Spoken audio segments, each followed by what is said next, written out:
लाहौरी मोहल्ले की तरफ गड़बड़ है, तुम बंद की तरफ चली जाओ, कमांडर पोस्ट नंबर 3 पर तुम्हारा इंतजार कर रहा है। ये कहते ही वो शख्स हमसे अलग हट गया और मैंने उसे तेजी से बाएं तरफ जाते हुए देखा और फिर गुलनाज की तरफ देखने लगा। गुलनाज के होंठों पर खफीफ सी मुस्कुराहट आ गई। उसने सरगोशी की, परेशान मत हो, अपना ही आदमी था। लाहौरी मोहल्ला शहर के अंदरूनी इलाके में था, मगर उस शख्स से ये पैगाम मिलने के बाद गुलनाज ने अपना रास्ता बदल दिया। मैं और सुल्तान अब भी उसके दाएं बाएं चल रहे थे। हम एक तवील चक्कर काटकर जीरो ब्रिज पर पहुंच गए। यहाँ मैं ये बताता चलूं कि दरियाए जेहलम श्रीनगर शहर को 2 हिस्सों में तकसीम करता है। एक तरफ पुराना शहर है जिसकी आबादी गुंजान है, आड़ी तिरछी गलियां किसी कदीम शहर का मंजर पेश करती हैं। दरिया के दूसरी तरफ मॉडर्न आबादी है, secretariat, central post office, residency और ज्यादातर सरकारी इमारतें उसी इलाके में हैं। सियासतदान और वुज़रा के बंगले भी उसी तरफ हैं। अंग्रेज़ों के ज़माने में तो ये सबसे जदीद और बारौनक इलाका हुआ करता था। बड़े बड़े सुपर स्टोर और हैंडी क्राफ्टिस की बेशुमार बड़ी बड़ी दुकानें इस इलाके में हैं। ये बंद का इलाका कहलाता है।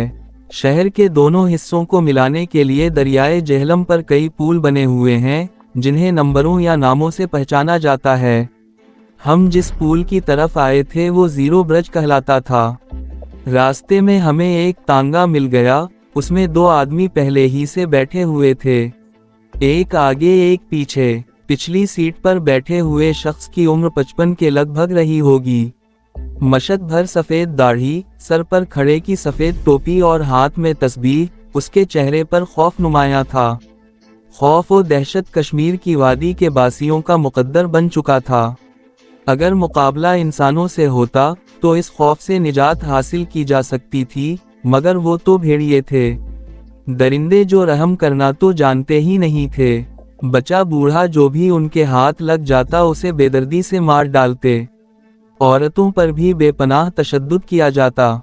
गुलनाज तांगे की पिछली सीट पर सफेद दाढ़ी वाले उस बूढ़े के साथ बैठ गई। मैं और सुल्तान अगली सीट पर टिक गए। तांगे में जता हुआ घोड़ा भी मरियल सा था, जो बड़ी मुश्किल से हमारा बोझ खींच रहा था।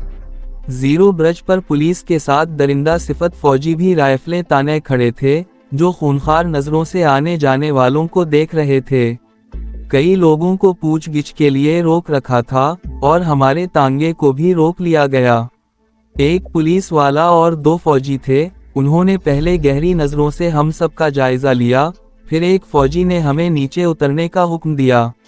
बूढ़े का चेहरा खौफ की शिद्दत से सफेद पड़ गया था।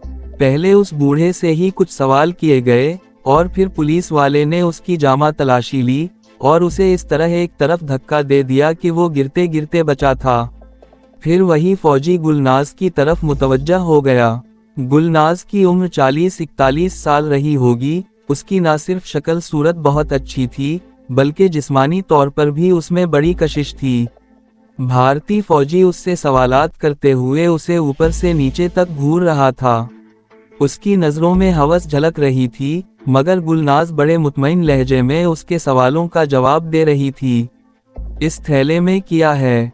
फौजी ने उसके हाथ में पकड़े हुए थैले की तरफ इशारा किया। सेब हैं, असलहा नहीं है। गुलनाज ने थैला उसके सामने कर दिया। इस मर्तबा फौजी ने बड़ी खूनखार नजरों से उसकी तरफ देखा और उसने गुलनाज के हाथ से थैला झपट लिया। अंदर हाथ डालकर अच्छी तरह चेक किया और अपने करीब खड़े हुए पुलिस वाले की तरफ बढ़ा दिया। फौजी ने गुलनाज को हुक्म दिया, दोनों हाथ ऊपर उठाओ। औरतों की जामा तलाशी लेना और तलाशी के दौरान बदतमीजी करना रोज का मामूल बन चुका था।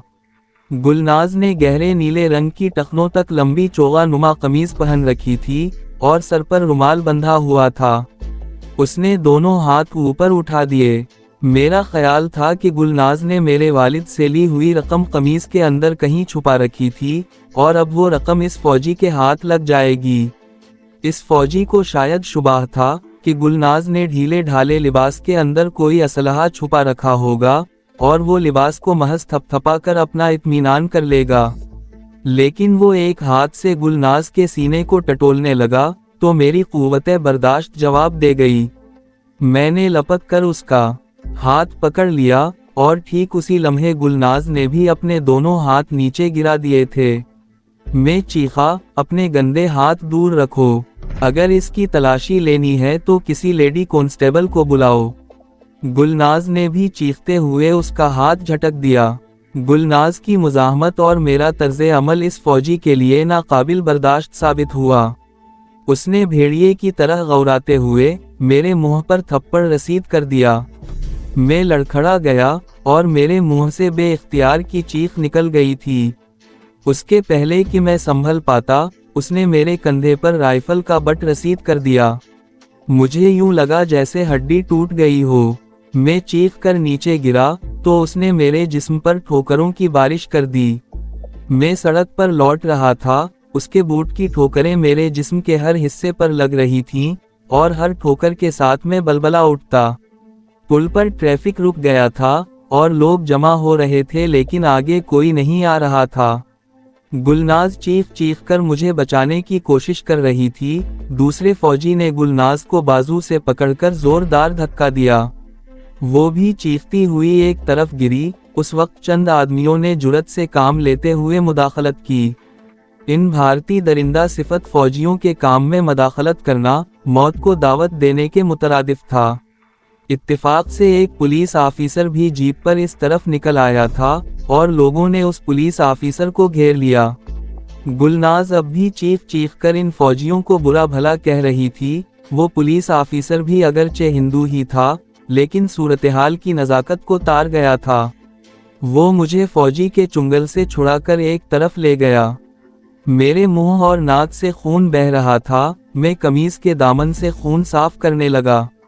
गुलनाज भी हमारे करीब आ गई। उसने सर पर बंधा हुआ रुमाल खोल लिया और मेरा हाथ हटाकर नाक और होंठों से खून पोंछने लगी। साथ ही वो चीख चीख कर उन फौजियों को गालियां भी दे रही थी। पुलिस ऑफिसर ने हमारे करीब आते हुए कहा, अब तुम लोग जाओ, मैं उसके खिलाफ यूनिट में रिपोर्ट करूंगा, उसे इसकी सजा जरूर मिलेगी। गुलनाज ने गुस्से से कहा, क्या सजा मिलेगी? इसका तबादला कर दिया जाएगा और किसी और जगह भेज दिया जाएगा जहां उसे मजीद खुलकर खेलने का मौका मिलेगा। इन भेड़ियों को वादी से निकलना होगा।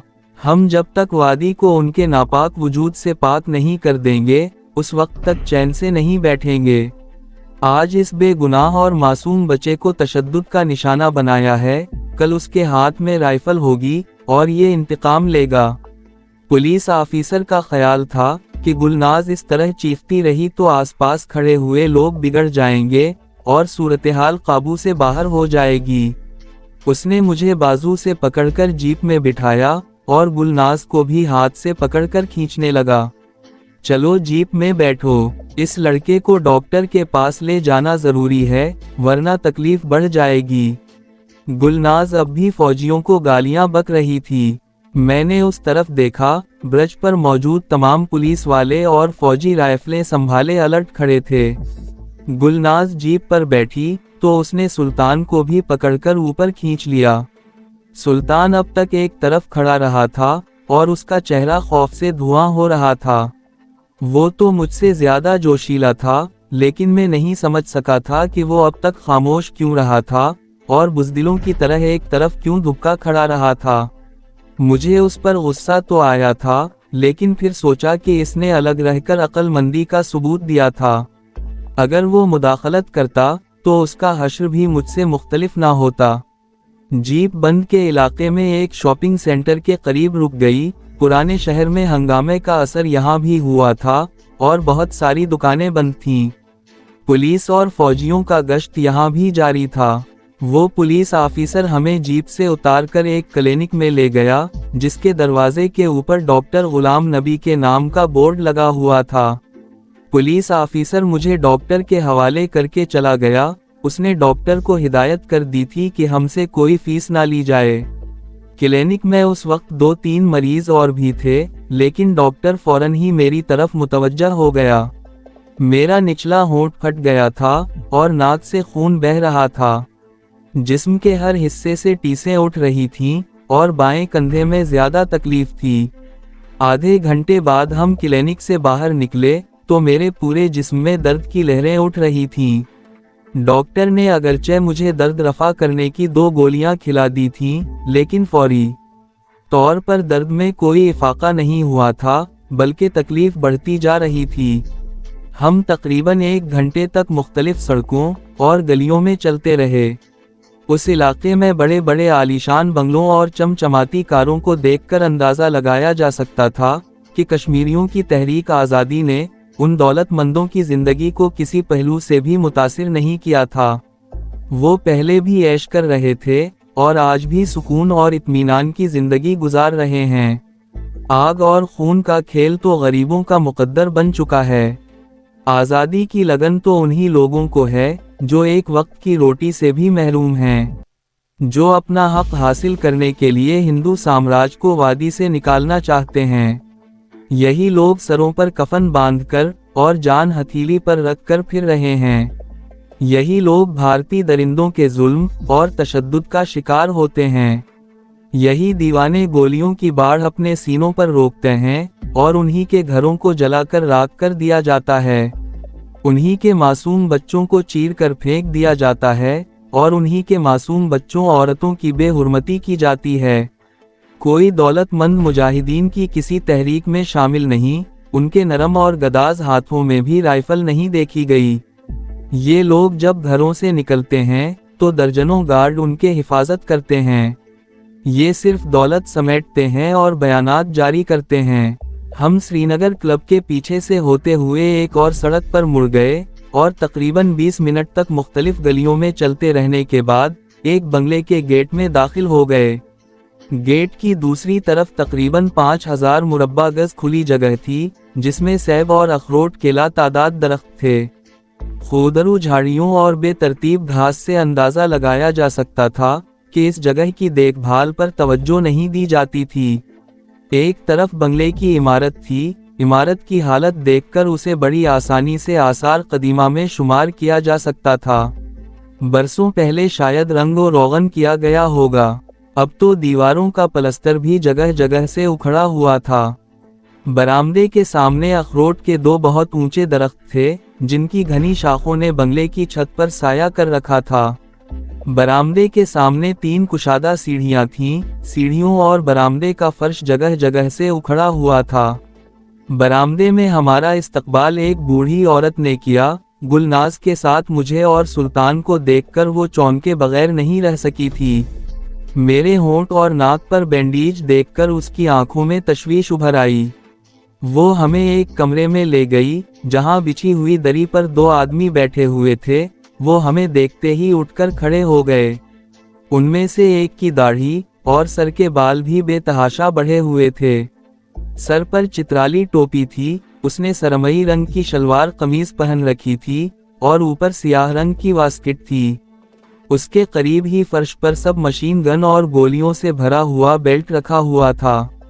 वो अपने मुजाहिदीन की तंजीम का कमांडर अब्दुल रशीद अब्बासी था। उसकी उम्र 30 साल से ज्यादा नहीं लग रही थी और दूसरे की उम्र भी 25-26 के लगभग थी और वो क्लीन शेव था। कमांडर रशीद कई मर्तबा सोपुर आ चुका था। उसने फौरन ही मुझे पहचान लिया। मेरी हालत देखकर उसकी आंखों में तशवीश उभर आई। उसने पूछा, क्या हुआ इसे और इसकी ये हालत कैसे हुई? गुलनाज दरी पर बैठते हुए बोली, बताती हूँ। वो चंद लम्हे खामोश रही, फिर जीरो ब्रज पर पेश आने वाले वाक़ये के बारे में बताने लगी। आखिर में वो कह रही थी, अगर मेरे पास पिस्तौल होता तो उसकी खोपड़ी में सुराख कर देती, लेकिन अफसोस तो यही हुआ कि उस वक्त में खाली थी। कमांडर रशीद मेरी तरफ देखते हुए बोला, घबराओ नहीं शमरूज, तुम पर भारतीय भेड़ियों का ये पहला हमला है। तुम्हारे साथ जो कुछ भी हुआ है उसका बदला तो मैं लूंगा, लेकिन तुम इस मार को नहीं भूलोगे और एक एक चोट को याद रखोगे। अब वो वक्त आ गया है कि तुम भी हाथ में राइफल उठा लो। मैंने जवाब दिया, हाँ, अब मुझसे भी ज्यादा बर्दाश्त नहीं होता। हम बातें कर रहे थे और गुलनाज ने अपनी चोगा नुमा कमीज के अंदर हाथ डालकर नोटों के बंडल कमांडर रशीद के सामने रख दिए। मुझे हैरत हुई कि उसने नोट कहाँ छुपाए थे, हालांकि मेरे सामने उस फौजी ने तलाशी ली थी। गुलनाज ने मुस्कुराकर मेरी तरफ देखा, लेकिन ये नहीं बताया कि उसने नोट लिबास में कहाँ छुपाए थे। गुलनाज ने कमांडर रशीद की तरफ देखते हुए कहा, सुबह जब मैं गई थी तो शहर के हालात बिल्कुल पुरसुकून थे। ये अचानक क्या गड़बड़ हो गई है? कमांडर अब्दुल रशीद ने कहा, पुराने शहर में हंगामे हो रहे हैं। इन हंगामों की वजह से ही मुझे यहाँ आना पड़ा और अपना एक आदमी भी लॉरी अड्डे पर भेज दिया था ताकि तुम्हें उस तरफ जाने से मना कर दिया जाए। पुलिस ने आज सुबह सवेरे स्टूडेंट्स लीडर अब्दुल शकूर को उसके घर से गिरफ्तार कर लिया था। 10 बजे के करीब ये खबर फैल गई कि उसे फौजी कैंप में तशद्दुद करके हलाक कर दिया गया है। स्टूडेंट्स ने एहतिजाजी जुलूस निकाला तो पुलिस ने पहले लाठी चार्ज किया और फिर गोली चला दी, जिससे 2 लड़के और शहीद हो गए। पुराने शहर में अभी हंगामे हो रहे हैं, लेकिन कल के लिए पूरी वादी में हड़ताल की कॉल दे दी गई है। ये लड़के उसने मेरी और सुल्तान की तरफ देखा।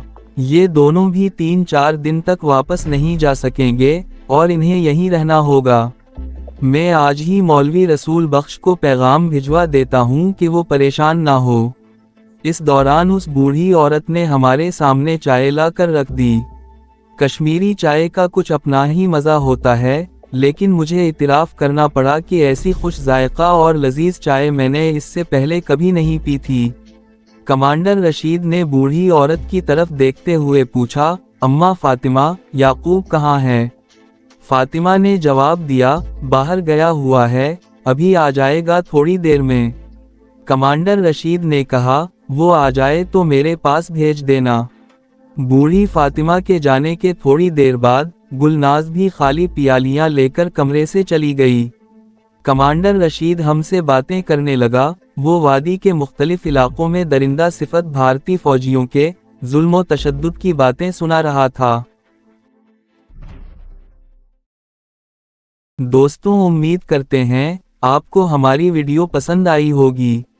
जाने से पहले हमारी वीडियो को लाइक और चैनल को सब्सक्राइब करें।